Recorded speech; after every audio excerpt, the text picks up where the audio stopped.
Hare Krishna, hope you are doing well. Let's get started with this question on area computation.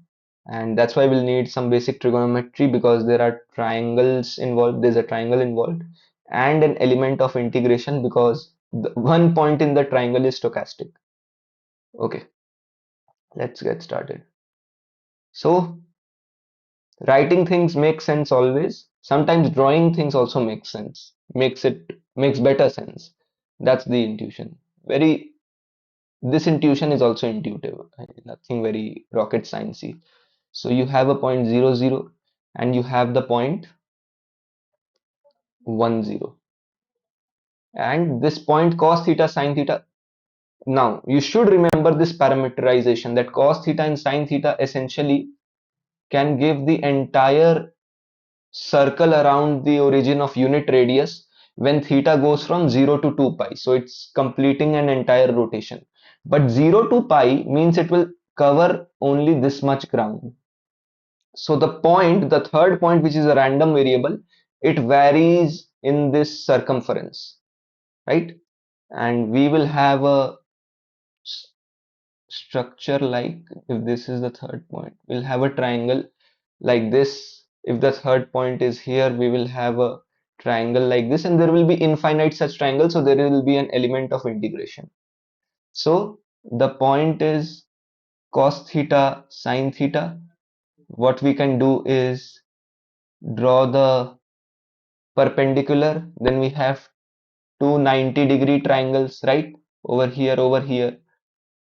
We can have this half base into height formula, which we already know base is this, the perpendicular is this. So we can then add the area of these two triangles.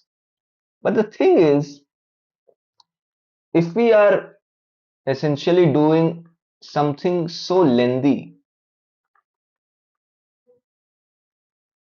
then we are probably not doing it smartly because this formula half base into height doesn't just hold for right angle triangles, it holds for any kind of triangle, right? And we know that over here the height is sine theta.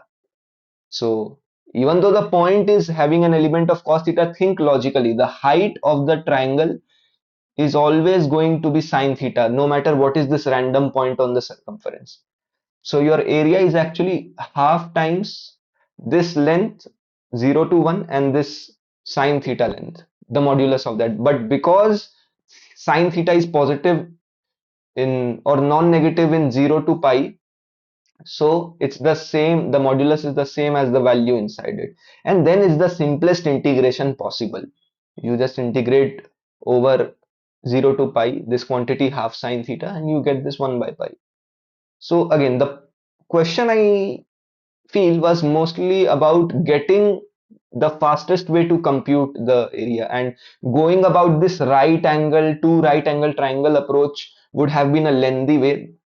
At least that's how I started initially, and I got little buzzed out. Why is it so complicated? Then I noticed that actually the height is sine theta, so I can just use it directly. Yeah, that was it. Take care. Hare Krishna.